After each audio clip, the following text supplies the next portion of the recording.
नमस्कार। मैं पंडित गणेश ठंगवाल स्वागत करता हूं आप सभी का आपके अपने YouTube चैनल ज्ञान धर्म संगम पर। तो दोस्तों, जो लोग चैनल से नए जुड़े हैं वो लोग चैनल को सब्सक्राइब कर लें। वीडियोस अगर आपको अच्छी लगे तो लाइक करें, शेयर करें, कमेंट बॉक्स में आकर कमेंट जरूर करें। तो दोस्तों, आज की प्रसंग में एक कथा सुनाता हूँ। एक बार एक गाँव में कुछ संत महात्मा आते हैं और वहाँ रहने लगते हैं। तो संत महात्मा प्रातःकाल ब्रह्म मुहूर्त में उठकर भजन संकीर्तन करते हैं।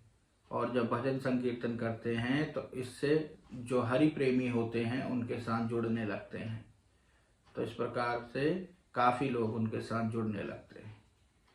तो सभी लोग ब्रह्म मुहूर्त में उठकर संतों के साथ में भगवान का हरि नाम कीर्तन करते हैं, संकीर्तन करते हैं, भजन करते हैं। तो ऐसे में कुछ लोग जो कि संतों के भजन कीर्तन से परेशान होते हैं।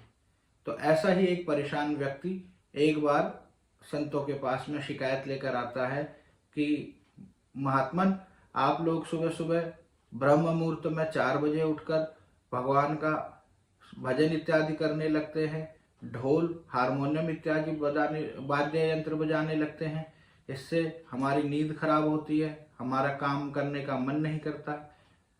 अगर इस तरह से हम करेंगे तो कैसे हम अपने कार्यों को कर पाएंगे।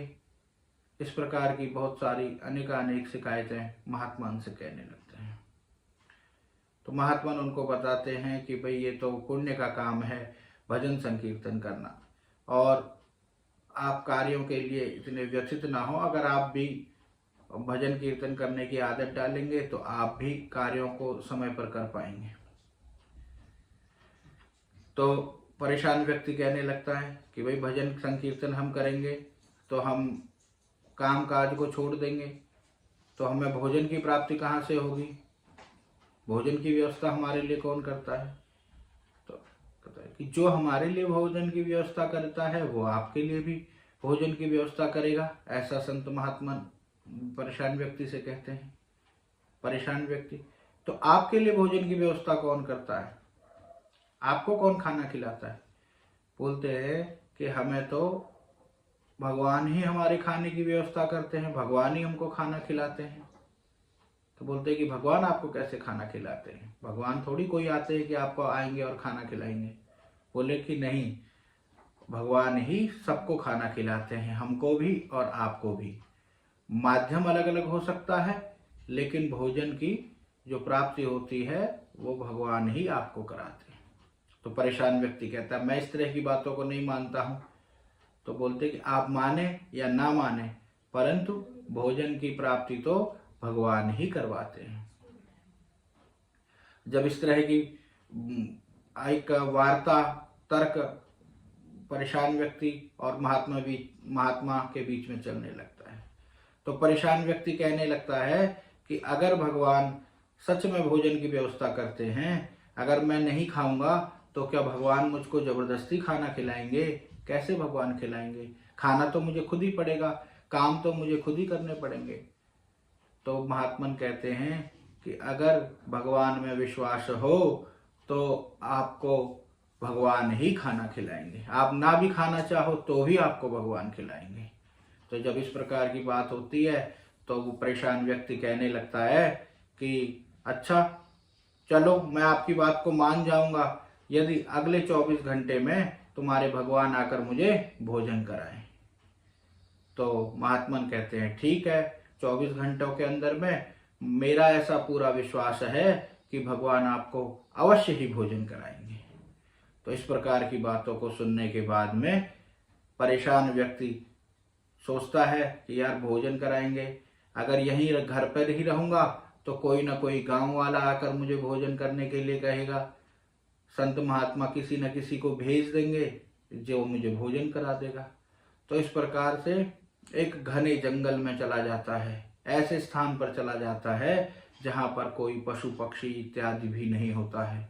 तो वहाँ पर जाकर भी सोचता है यहाँ भी यहाँ भी संत महात्मा किसी को भेज सकते हैं, कोई ना कोई आदमी मिल जाएगा तो भोजन की व्यवस्था करवा देगा। तो इस प्रकार से घने जंगल में एक पेड़ के ऊपर चढ़ जाता है, पेड़ के ऊपर चढ़ जाता है और वहाँ छुप कर बैठ जाता है और सोचता है अब देखता हूँ कैसे भगवान आकर मुझे भोजन कराते हैं।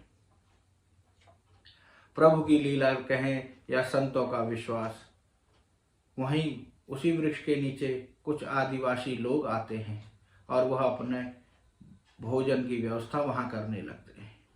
तो परेशान व्यक्ति सोचता है, अरे यार, ये निर्जन वन में यहाँ पर कैसे भोजन को लेकर भोजन बनाने यहीं लग गए। कुछ तो संतों की बात है, परंतु मैं इस भोजन को ग्रहण नहीं करूँगा और मैं छुपा हुआ हूँ, मुझे ये लोग नहीं देख पाएंगे। इस प्रकार से पेड़ पर अच्छे से छिप जाता है। तभी वहाँ पर कुछ घुड़सवारों की आवाज़ आती है। तो आदिवासी लोग वहाँ देखते हैं तो पता चलता है कि वहाँ पर डाकू आ गए हैं। डाकुओं को देखकर खाने भोजन को वहीं छोड़कर शीघ्र ही छिप जाते हैं, भाग जाते हैं। इतने में वहाँ पर डाकू आने लगते हैं। तो दोस्तों, जब वहाँ डाकू आ जाते हैं तो देखते हैं कि यहाँ पर अभी भोजन बन रहा था। तो इस प्रकार से भोजन बन रहा था तो सोचते हैं कि लोग इधर उधर ही अभी गए होंगे, ज़्यादा दूर नहीं गए होंगे, क्योंकि खाना अभी गर्म है, अभी अभी ताज़ा खाना बना हुआ है। तो उधर उधर जो डाकुओं का सरदार होता है अपने लोगों को भेजता है और कहता है ढूंढो, और उनके पास जो सामान है वह सारा सामान उनसे लूट लो।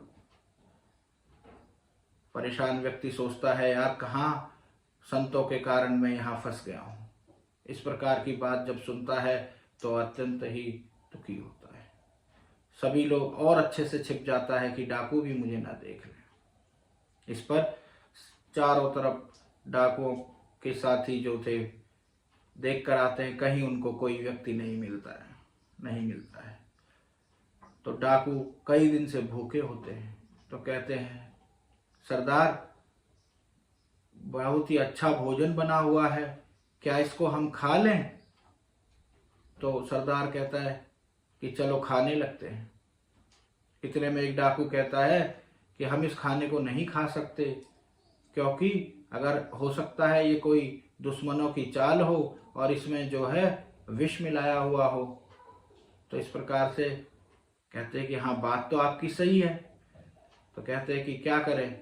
तो इस पर एक जो डाकुओं का सरदार होता है वह गोलियां चलाने लगता है कि इतने दिनों की भूख के बाद भी इतना अच्छा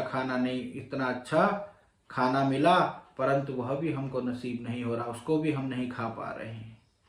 तो जब गोलियां चलाता है तो वह व्यक्ति जो ऊपर पेड़ पर छिपा होता है वो डर जाता है। डरने से पत्तों की सरसराहट होती है। तो डाकू देखते हैं कि लगता है पेड़ पर कोई छुपा हुआ है। तो डाकुओं का सरदार कहता है कि पेड़ पर जाओ और देखो कौन छुपा है, उसको पकड़कर नीचे लाओ। तो डाकू ऊपर चढ़ते हैं और उस परेशान व्यक्ति को नीचे उतार कर लाते हैं। जब नीचे उतार कर लाते हैं तो उन डाकुओं में से एक डाकू बोलता है कि सरदार, अगर हम भोजन इस व्यक्ति को खिलाकर देखें तो हमको पता चल सकता है कि इस भोजन में जहर है, विष है या नहीं है। तो सरदार कहता है कि यह अच्छी युक्ति है। तो व्यक्ति को कहते हैं कि भाई चलो इस खाने को खाओ। तो व्यक्ति तो अपने प्रण लिए हुए होता है, तो कहता है कि नहीं, मैं इस खाने को नहीं खाऊंगा। तो सरदार कहता है तो क्या इसमें जहर मिला हुआ है? कहता है नहीं, इसमें कोई विष नहीं मिला हुआ है। तो कहता है कि इसको खाओ। तो कहता है कि नहीं, मैं नहीं खाऊंगा। इस प्रकार बार बार उससे कहने पर भी जब वह व्यक्ति खाना नहीं खाता है तो डाकू उसकी पिटाई करते हैं और उसको जबरदस्ती खाना खिलाते हैं। खाना खाने के बाद वह व्यक्ति बोलता है इसमें कोई विष नहीं मिला हुआ है, लेकिन मैंने प्रण किया हुआ था कि मैं आज भोजन नहीं करूंगा, परंतु तुमने मुझे जबरदस्ती भोजन कराया है। तो अपनी सारी कहानी डाकुओं को बताता है, किस प्रकार से मैंने प्रण किया था, संतों ने बतलाया था कि भगवान आकर भोजन कराते हैं।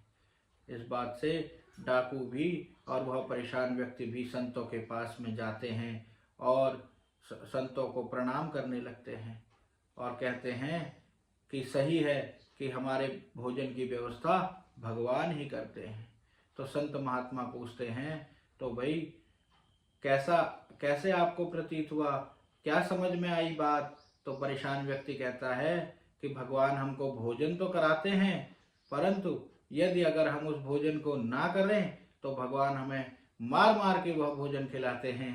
इस प्रकार से हास्य की स्थिति बनती है और सभी लोग हंसने लगते हैं।